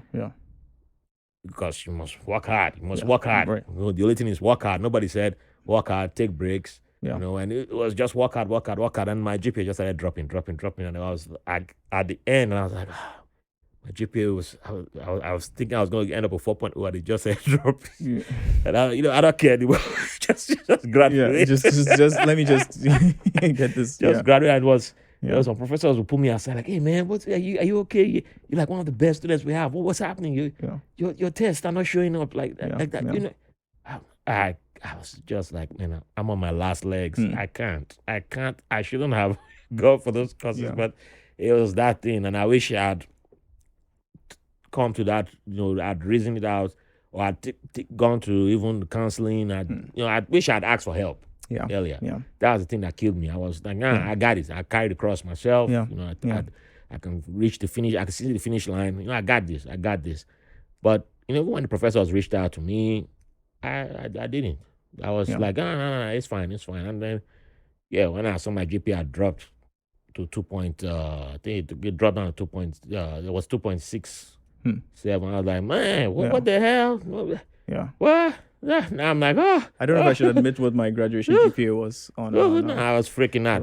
But the only reason why I can admit it now is because of people who I've met in some big positions at some companies. They got worse GPAs than me, and I'm like, dang. Yeah, including myself. Networking is power. It is power. And maybe GPA doesn't measure all the things we think it does. No, it doesn't. Yeah, it doesn't. And I was just so focused on the wrong things that I could have taken a break when I needed to take a break. I could have bounced back, and I'm saying all this now not as a matter of regret, but for those listening, in case there's someone who's on that journey right now, you can see, you can hear from us and be like, hey, I don't have to repeat these mistakes and go through the whole downhill path. If you need to ask for help, man. Don't take advantage of your office hours and your universities are there. I mean, if you're in university in Nigeria, sorry, I can't. That they can't help you. That won't help you. But if you are outside of Nigeria, they take advantage of the people there to help you. Use them, and if they don't help you, reach out online. There are people who, they're great people to help you. So Um, while in college, something else also happened to you. A big change happened. Yeah. Assuming you mean meeting my soon to future wife. Yeah, Yeah. because Ruthie. you went from being a bachelor and decided like, man, I'm right away like this is it. Like, I wasn't planning on getting settled long term at the time, honestly. In my mind was, all these romantic notions of, you be single, have fun, yeah, play the field, whatever. you were Even gonna though I be wasn't like ever much of a like me, like who was planning to go around all the continents, gallivant, 3 months, you're 2 years, yeah, 2 years. You sound yeah, like a good friend of mine. Yeah. yeah. Yeah. Sample a dish That was from the every plan. part of the world, right? That was the plan. Initially, I was going to go through all the Western Europe, visit all the, and then, Yeah. yeah. Like, that's a young man's ambition. Ah, Yeah, I don't, I never even imagined that I'd be able to do that because I wasn't ever, I don't think, my talents with women at the time or even now, well, not that I'm even doing any, I never was able to say the sweet words that got them to like me. mm. It was almost always through, some activity together, maybe dancing, something like that. That was just Oh, the so way it just sort of developed. is that your way of telling us you're a dancer? I love to dance. Yeah. Alrighty, Yeah. alrighty. Yeah. Good. Now, unfortunately, this is not a video podcast. Well, We would have put up a video for the audience to judge. I've been told that I'm very stiff by my Ghanaian relatives. Ay, but yay, you know what? Yay. In Ghana, everybody is a good dancer, apparently. Well, So to be fair too, I know some family members who've complained about my waist not moving. I'm like, in my defense, I have some disabilities, so I'm allowed not to shake the waist because our Ijaw tribe. Yeah, that's another thing with us. This masculinity thing. All the nonsense they talk about, man, when it comes to dancing, our men shake the hips. yeah, We bend down, shake the hips like that. I've seen some of my uncles, they can challenge Shakira and Really? Beyonce. They will challenge them. It's like, you'll be like, I'm confused, right? Yeah, Like, what's- I'm confused. Yeah, but I've seen the same people when a child starts shaking. What are you doing? I'm like, well, so when you gonna learn? yeah, How you gonna learn the moves? When are we supposed to yeah, start? exactly. Like, we're just gonna be hiding in the cupboard and Until- dancing, and then one day, ta-da-da, I'm like, oh man. Like, yeah, so Yeah. then they'll be doing like, Ralph, we don't see you dancing. I'm like, remember when you used to shout like, don't shake. Yeah, exactly. Yeah, Yeah, but I try to do the sugar daddy dance now though. It's I like, don't know that one. man, I know you Nigerians have a lot of dances. yeah, that's my own dance. There are different sugar daddy dances, but there's only one made by me. Okay, Yeah. we'll have to see after you score the next goal at Friday soccer. Oh man, Maybe that yeah. can be a celebration. Yeah, it depends on the music that's playing. Okay. There are too many rules that I put up. I left my own Exactly. rules. So you met your wife from doing the. So was it writing the letter or was it playing soccer or what? So we were both interns in the admissions office the Mm-hmm. summer of 2008, which is ages ago now. 16 years. Wait, Yeah, I was just heading 13 to boot years. camp then. Yeah. We were both interns, so signing these letters, mailing them out, etc. But in our free time, there weren't that many students on campus. So, but a few of us who liked to play soccer would meet up and organize soccer games. Maybe about 20 of us or a little bit fewer. And she's a very good athlete. My wife played Division I hockey in school and played hockey throughout her her childhood, and also played soccer for part of her childhood on a boys team. Wow. And was as rough as some of the boys, if not more so. So she was a bit of a tomboy growing up with two older brothers, and somebody like that who was playing midfield, crossing the ball over with skill. It definitely piqued my interest. I would like to say that it was her athletic skills that made me interested in her, but honestly it was well, I guess it's a compliment. It was physical, obviously. Yeah. And I thought to myself, this is somebody I would like to get to know. So I had a party in the townhouse I was living in with a few of my other college buddies during the summertime, and we threw a party. And one of my main reasons, my main excitements for this party was the fact that I could invite my colleagues, thinking that specifically Ruthie would show up. So she comes to the party, and we're dancing, and not me and her. Folks are dancing, and I ask her to dance, and she says no. Oops. And then there's another girl there who I start dancing with, and I make it a point of really having a great time which, I think obviously Ruthie could tell that I liked her, and so I think she got jealous and started to dance with another guy. And at which point I'm like, oh, so she is dancing. So I cut now in and, became jealous. well, no. So then I cut in. I saw my moment and cut in, and we started dancing. So like I said, dancing has been that's been my way of. I have to give you the dancing now, because. Well, yeah, it's the Michael Jackson principle. You can be doing the most ridiculous dance moves, but if you wear the right facial expression, you can sell it. Okay, that's how you can stand in front of thousands grabbing your crotch and like nobody's laughing at you. Right? It's just the attitude. The attitude sells it. And the jackets too. And the jackets, yes. Yeah. So I don't have the charisma as much as him or whatever, but I can look okay doing ridiculous moves. I think there's one way to settle that. We'll have to do another episode and bring Ruthie. But you're not gonna be here. We'll keep you in the bathroom. Stay there. In fact, she asked when she will to join the podcast. She's like, I'll lie and say I'm an immigrant. Man, we should have brought her here. She should have been sitting down here watching you say this, and that would have been mad fun. So she would have. Nah. This is good. No. We'll arrange another episode where. Don't worry, I have something. I'll work on, and then I can't let the cat out of the bag yet. Okay. Put it that way. Okay. Yeah. But I'll work on something. Yeah, I know she'll be game. Yeah. So, but I have a feeling though that the main attraction, the main reason why you began your moves was because she was whooping your ass too much on the field. So you're like, you know what? We gotta be on the same team, and I don't just mean the same team. I mean forever. This was your African man move. The African masculinity came out and was like, you know what? I'ma just claim territory here and be like, we're on the same team now. You played a different. You reversed it into a different game. I was like, I'm just gonna be we one team. So we're one team now. You won't be whooping me anymore. Exactly. Okay. We'll partner up. Yeah. But it's funny you say it that way because that's exactly what happened. We started to just play on the same team. Once we knew that we liked each other. Oh man, that's beautiful. Man. It's beautiful. I don't think I've had a love story that includes playing the game together. And I tell people, like, I've met people who are like attracted to athletes and all that, and it's disappointing when I've read some stories, like I remember reading some stories in Nigerian paper. I was like, some a woman who's just like an upcoming athlete, top star, and then she gets married all of a sudden. And you don't hear about her anymore. And it's like, later on, some years later, this person was like a top athlete coming up, or runner or whatever. And what happened? Why did he? She got married.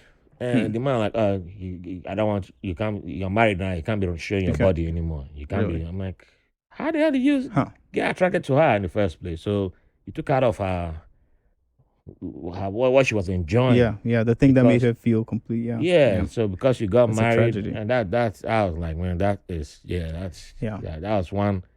I think that was one of the notes that I made to myself pretty young. That I will never be that type of person who, if I were to end up with someone who was like a star in any way or form, I'll be like, you have to stop doing this. Because I know of actresses who, the same thing, they were in Nollywood, and the next thing, they just disappeared. Yeah. And after a couple of years, they grant some interview, like, I got married. My husband was not comfortable with me hugging. It's not like they were even kissing him. Yeah. Like, they don't want another man touching me. On screen. Like, what? How the hell did you get to see this woman? Yeah. No. He's the only one who should. I was like, Lee, you don't even understand what you sound like. Yeah. So, but I'm like, you could be an actor. You could act plays without home. You could play the same sport. You could make it a fun thing that both of you enjoy. Yeah. That's the point I'm trying to make. It's nice to be with somebody who's joyful and has their own thing going. Yeah. And you go there and cheer the person. Like, why not partake in it? Yeah. You can, man. That's like some insecure people. No, it's nothing worse than insecure people. Yes, like, I'm telling you, man. That's fair. Yeah. So, does Ruthie also is she also a fan of the game, like watching on TV, like yourself? Well, neither of us, to be honest, watch that much. And that's because for the longest time we weren't watching cable TV. So in terms of being spectators of the sport, not. I mean, we watch the games. Like the Euro Championship. We're watching that when it's on, and we enjoy watching it. But it's not been a thing that we follow. So you didn't make it mandatory to watch the African Nations Cup? No. To watch the Black Stars disappoint? No, I did not, and I'm glad I didn't. Oh man, you're not a good husband. Come on, get your man, as they say. Whose man's is this? Right. What sort of? I'm a very bad sports fan in general. I think I'm too geeky, and I end up spending my time doing other things. Like what? What geeky stuff that got you? Watching, sci-fi movies, playing video games. Hey, wait, now you got me interested in that. What? I'm not a video game person since those days in Nigeria when I used to save money and play video games. Mm-hmm. I actually met someone who we used to play video games in the same place. We never knew each other. We never talked when we were like between 12 and 15 back there. And he came on my podcast years later. We realized we're in the same building. What? Yeah. That's wild. It's but since I left that city and I moved to another city that hadn't caught up with video game centers, we didn't have PlayStations at home. So yeah, that's how I lost out on video games. So now by the time I even got video games while in the Navy, somebody just like his mama's boy, his mom bought him. He had an Xbox and his mom bought him PlayStation. It's like, hey, you want my Xbox? My TV, just give me $60. Take all my games. Oh, okay.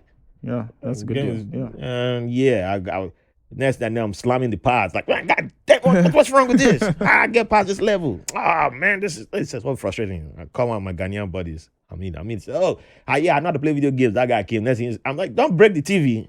This is not the TV's fault. Yeah, exactly. The Xbox just became a DVD player. That was it. Yeah. And then I still bought a PS. I think I bought PS3 was the last one I bought. I was like, I ain't buying that. I have it somewhere at home. Yeah. Touch You're it. not even playing it. Nope. I've never played video games anymore. It's like, nope. The frustration was too much. I was like, how many years gap was this? Yeah. And I finally tried to play, and it was, oh man, my blood pressure went high. It was high. But yeah. So you said sci-fi shows. What shows got your attention? Well, currently, I think I've watched almost everything that I'm watching the Loki show now. Okay. We love you now. It's not really sci-fi, I guess, but Star Trek obviously is up there. Star Wars Expanse on Amazon. But yeah. This man knows. He knows. This man has good. Yeah. Okay, we accept his Ghanaian Guinness. Okay, we'll put Ghanaian Guinness for that. Just Expanse. This man knows. That's like the best sci-fi show. Yeah, it really is. I've seen in years. Yeah. The production value is. Yeah, that Bezos money, man. Yeah. That's why he wants to fly to space. Right. Like, I ain't mad at him. Fly. Yeah. So there's a petition for him to not come back.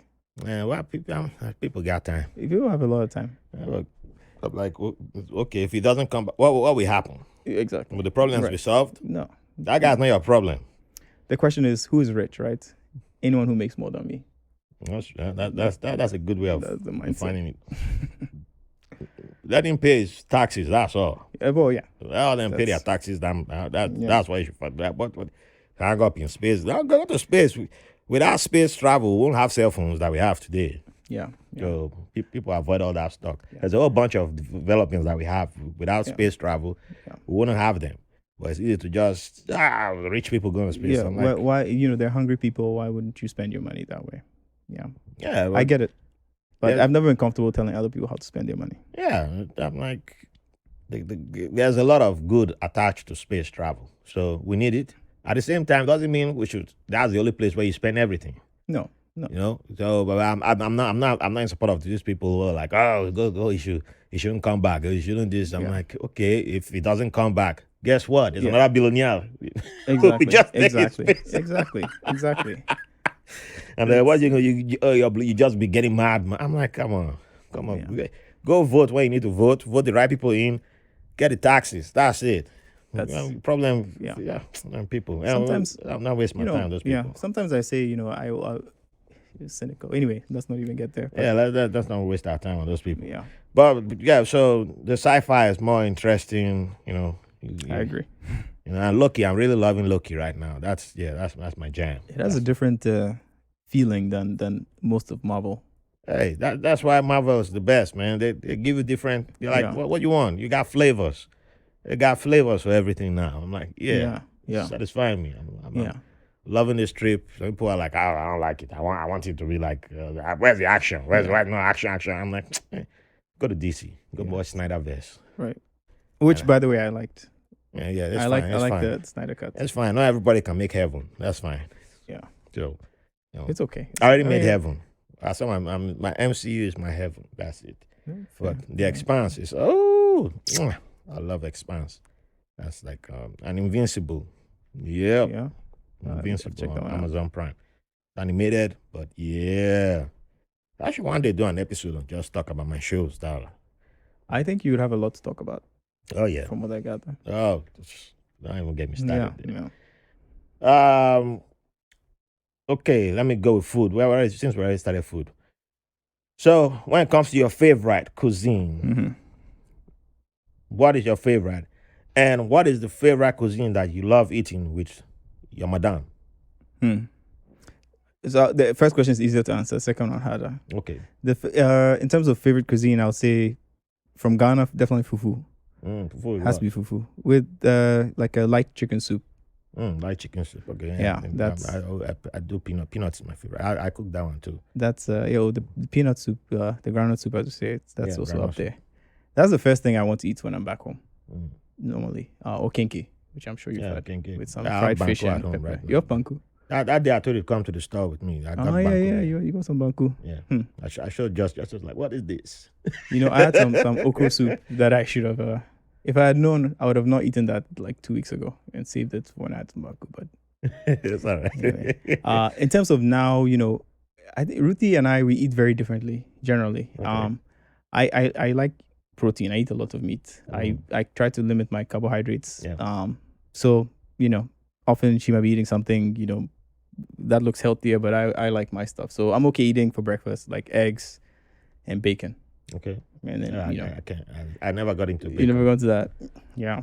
So but I mean things that we've gotten into sushi together. We both never ate it until when a few years after we started dating, and then generally I think we eat a pretty diverse range of food, which is easy in New York. Yes, where there's that's another great so many different you get food from all over the world. Yeah, I was eating injera for almost a week straight when I discovered a place, Gannett on 4th Avenue. Yeah, that place closed. It's closed now? Yeah, my wife told me that they closed due to the pandemic. They lost a lot of business.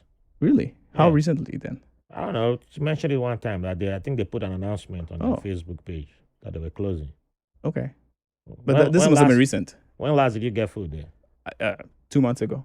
I have to check. When did she make that? I forgot it, but I have to check. But when she told me, I was like, oh man, we should have been getting it to go. Because I used to take my friends to go eat there. Anyone visiting New York who hadn't had Ethiopian food. Yeah, I took them there. Yeah, it's good.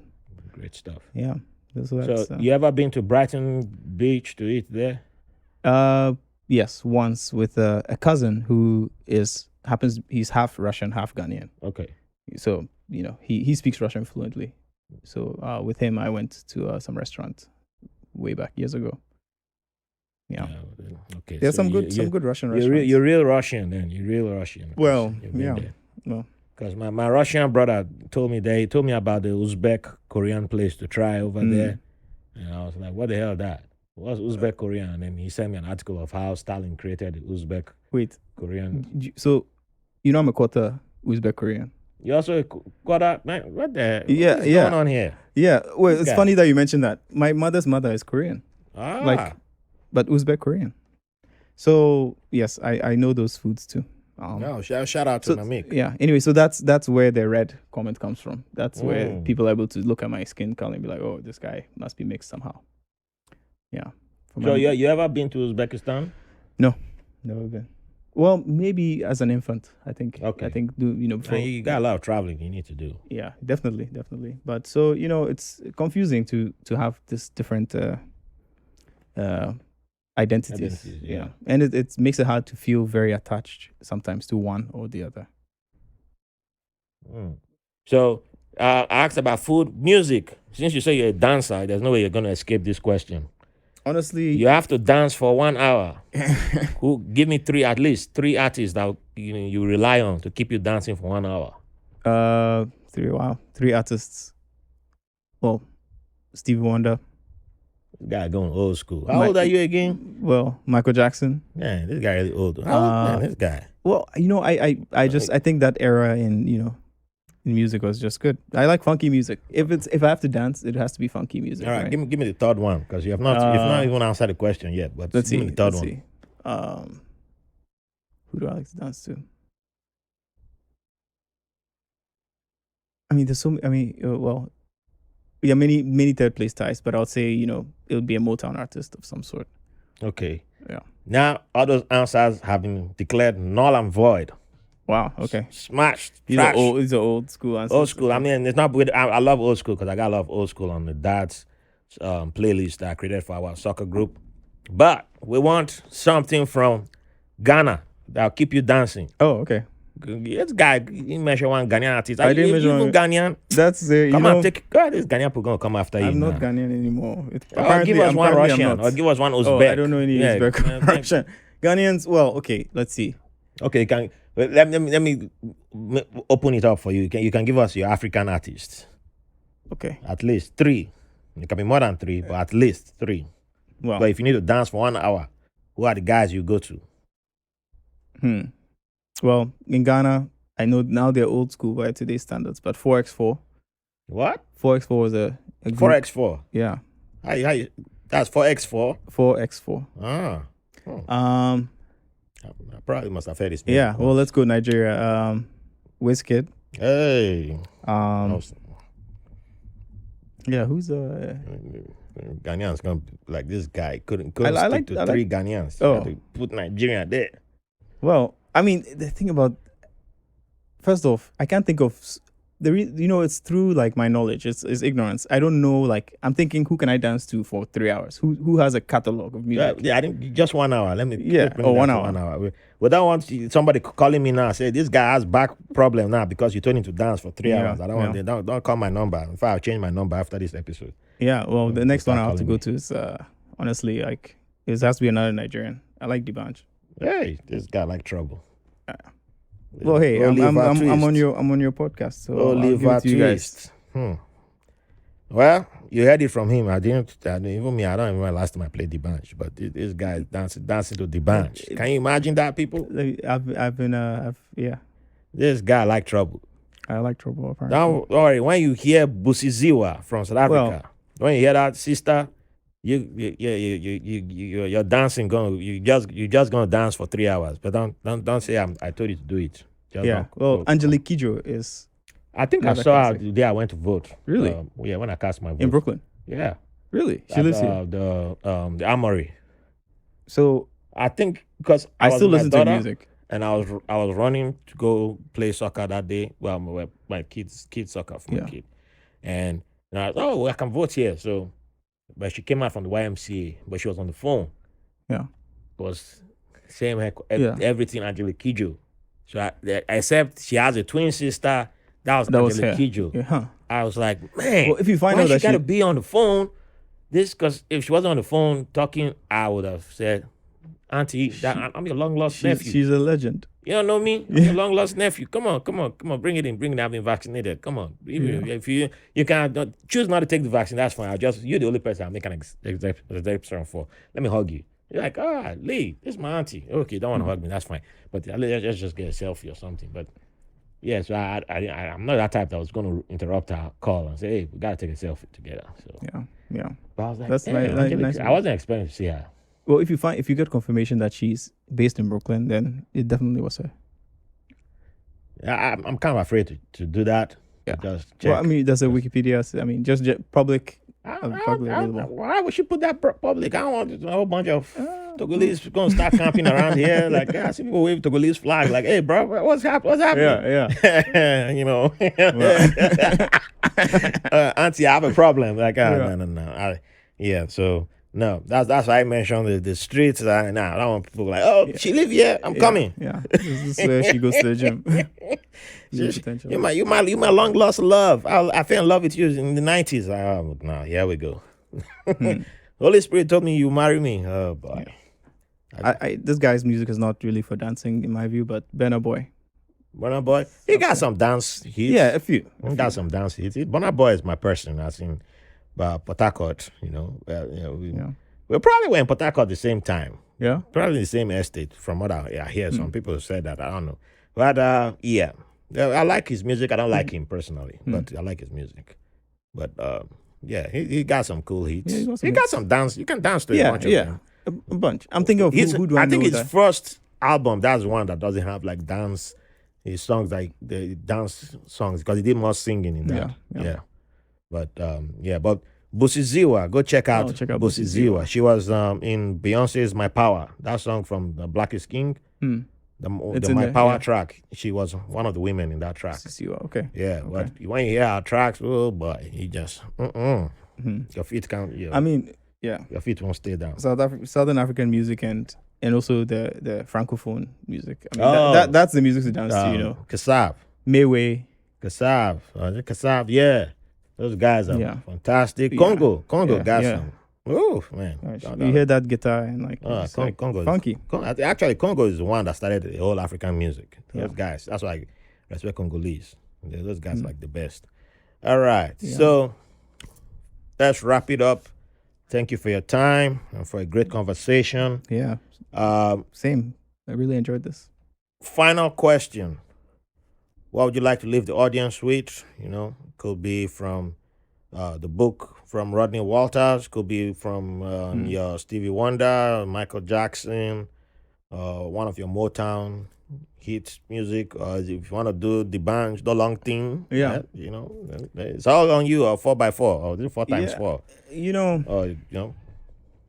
I would, this is, and the one thing I would say is, speaking as an immigrant and an African, somebody with mixed heritage, with a mixed daughter, I would just say that I think it's fair to consider the right lens to view people that you interact with is as individuals first, before you apply categories on them in terms of their image, their way they're dressed, their backgrounds, their language, and all of that. And I think that's the best way to go through life and the way that I would want to be treated. So, it's necessary to group and to talk about groups and countries and categories just for ease of arguments and dealing with like complex issues. But when it comes to your day-to-day life, I think that it's important to look at the person that's right in front of you. And that's what I try to live my life by.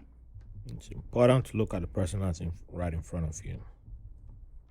Yeah, right. And we've had that experience before. Me and you on the street with that homie. Yeah. Very interesting homie on the street.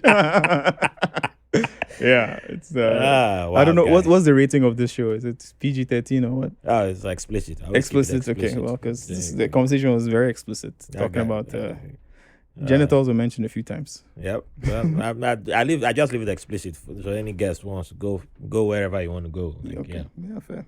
Yeah, except if it's a white person calling me the N-word, and it's going to be a different type of explicit. That's just in bad taste. All right, my brother. Yeah. Really love you, and thank you again. Thanks, my brother. It's all love. Thank you. Do you have anything you would like to plug in as we wrap up finally? Plug this show. I think I've been enjoying listening to the episodes, going into the archives, seeing who's been here, the conversations. It's great. As somebody who sometimes feels disconnected from home, it's nice to especially listen to the conversations you have with other Africans and their experiences. It makes you feel a little less alone to know that other people have gone through the same things you've gone through. So thanks for creating this space for us to talk. Appreciate that, and that's why I do what I do, so we can keep tearing down artificial walls, and so that when I finally go to visit Uzbekistan, I already got my connection. You're like, all right, let's go. Well, the next time we have that, cooking in my place, you're more than welcome to try some. Hey, I'm Uzbek down, man. Plov. I'm down. I was at the Uzbek. I used to go to the Uzbek restaurant on Fifth Avenue before they closed. I don't know if you ever tried it. Yeah. What's it called? Yes, I know the one you're talking about. They had like a back area. Yeah, was their food good? Quite authentic. Okay. If you ever had their plov, it's like the rice dish. It's almost like their version of jollof. Yes. Yeah, Yeah. with the carrots. Yeah, it's, Yeah, I'm down, man. Yeah. Good food, you know, find me you there. know your thing. That's how they can trap me at the end of the day. Like, if they had known, though, I just said, okay, your operations is in food. I said, hell no, you can't get me there. All right, everyone. Thanks for listening. Make sure you check us out again and come back next week. If you haven't liked, subscribed, please go like us, give us 5 stars, positive reviews, iTunes, Stitcher, Acast, all the podcast platforms. We need it. Keep doing it. And join us on Patreon if you want. There's bonus content there. All right. Thank you for the privilege of your company. See you next time. Thanks for listening to White Label American. If you enjoyed the show, we'll appreciate if you rate, review, and subscribe to the podcast wherever you get your podcast from. If you have any questions, comments, or have someone who will be a good guest on the show, or you want to be on the show, send us a message at whitelabelamerican@gmail.com. And make sure to follow us on Facebook and Instagram at White Label American. Thank you for your support.